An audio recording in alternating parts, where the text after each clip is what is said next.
অবৈধ পার্কিং ও রাস্তা ব্লকিং এর বিরুদ্ধে দুর্গাপুর ট্রাফিক বিভাগের কড়া অভিযান। দুর্গাপুরে অবৈধ পার্কিং ও রাস্তা দখল করে যান চলাচলে বাধা তৈরির বিরুদ্ধে ফের সক্রিয় ট্রাফিক বিভাগ। মঙ্গলবার সিটি সেন্টারে কবিগুরু থেকে ভগৎ সিং মোড় পর্যন্ত যাওয়ার রাস্তায় অভিযান চালানো হয়।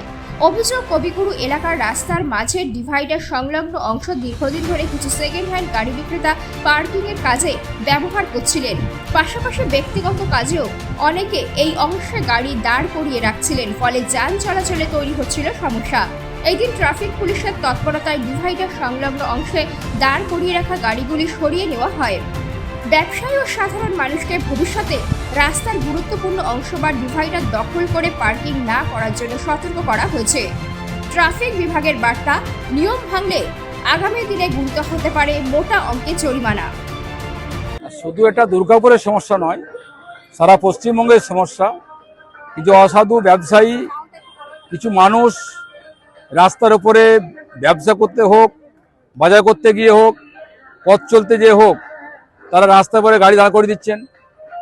যারা ফ্ল্যাট বানাচ্ছেন রাস্তার উপরে বালি চিপস ফেলে দিচ্ছেন। আমাদের মাননীয় মুখ্যমন্ত্রী মাননীয় অগ্নিমিত্রা পাল বলেছেন যে কোনো অবৈধ পার্কিং, কোনো অবৈধ বালি, কোনো অবৈধ লোহা, কোনো অবৈধ গিটি রাখা চলবে না। তারপরেও প্রশাসনকে বুড়ো আঙ্গুল দেখিয়ে যারা এখনো রাস্তার উপরে বালু বা পাথর বা ইট ফেলছেন বা গাড়ি পার্কিং করছেন, অনুরোধ করব, সামনে পুজো আসছে, জঞ্জাট তৈরি হবে। এই সরকার জঙ্গল রাস্তায় পরিণত করেছে, অনেক রাস্তা অবৈধ নির্মাণ করেছে, অনেক জায়গা রাস্তাকে ইনক্লোজ করে দেওয়া হয়েছে। তারপরে যদি রাস্তার উপরে গাড়ি রাখেন, পার্কিং করেন, বালু রাখেন, ইট রাখেন, পাথর রাখেন, সারা দুর্গাপুর নয় সারা বাংলা মানুষ সমস্যা হচ্ছে। মানুষকে আহ্বান করবো এটা বিরত থাকুন। পুলিশকে বলবো কড়া অ্যাকশন নিতে হবে।